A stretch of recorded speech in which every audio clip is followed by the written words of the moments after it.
इसी प्रकार अपने मन व चित्त की समस्त वृत्तियों को एकाग्रचित करते हुए सन्मुख विराजमान श्री परमहंसों की सुंदर झांकी को अपने मन मंदिर में बसाते हुए एवं हजूर श्री गुरु महाराज जी के पावन दर्शन दीदार करते हुए अपनी मुख रचना को पावन बनाने के लिए बड़े ही प्रेम से मिलकर बोलो जयकारा बोल मेरे श्री गुरु महाराज। महापुरुषों के पावन वचन है, सार वस्तु है जगत में पावन हरि का नाम, नाम हरि का सुमिरते पूर्ण हो सब काम। महापुरुष अपने पावन उपदेशों से हम सबको ये समझा रहे हैं कि संसार के अंदर अगर कोई सार वस्तु है तो वो केवल केवल सतगुरु का नाम है, और इस नाम का सिमरन करने से ही जीव के इस लोक के कार्य तो संवरते ही हैं, परलोक के कार्य भी संवर जाते हैं। इसीलिए महापुरुष बार बार जीव को ये समझाते हैं कि मानुष जन्म धारण करके हर इंसान का ये फर्ज हो जाता है कि वो नाम और शब्द की कमाई करे।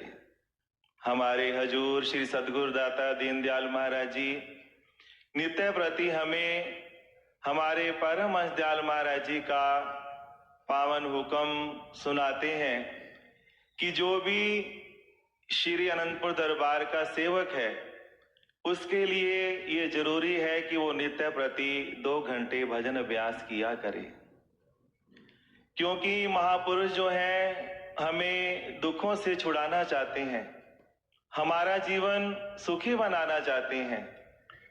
और जो लोग नाम का सिमरन नहीं करते उनके लिए महापुरुषों ने वचन फरमाए हैं कि नाम विसार करे रस भोग, सुख सुपन्यो नाही तन में रोग।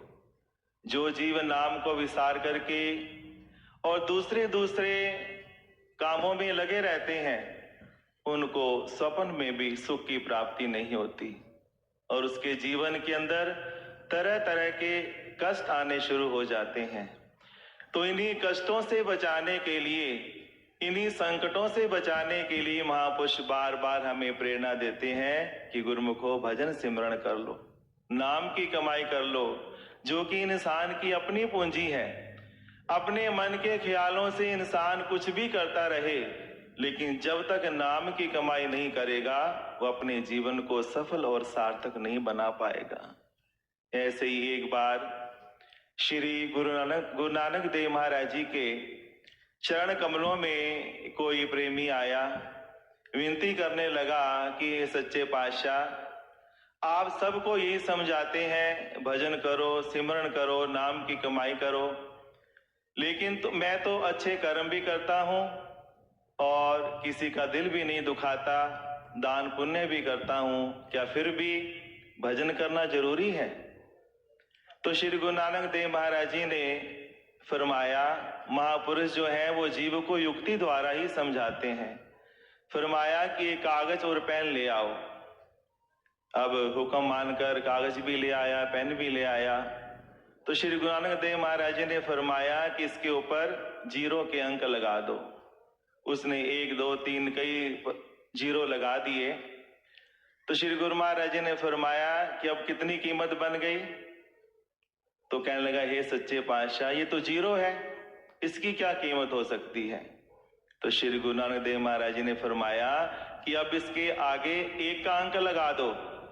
अब कितनी रकम बन गई? कहने लगा, सच्चे पातशाह, अब तो इसकी रकम 1 लाख बन चुकी है।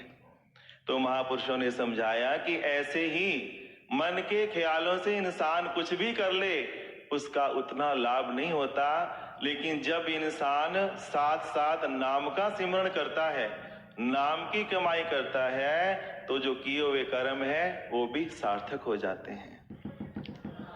बोल मेरे श्री गुरु महाराज की। तो महापुरुष कितनी कृपा करते हैं, वो हमारा जीवन हर समय सुखी बनाना चाहते हैं। तो जैसे महापुरुषों को हमारी चिंता रहती है, हमारे कल्याण की चिंता रहती है, तो हमारा भी ये फर्ज बन जाता है कि हम भी गुरु दरबार के पांचों नियमों को निभाते रहें और 2 घंटे जो भजन अभ्यास का नियम है सबके लिए जरूरी बताया गया है, उस नियम को भी निभाएं और महापुरुषों की प्रसन्नता को प्राप्त करते हुए अपने जीवन को सफल बनाएं। बोलो जयकारा।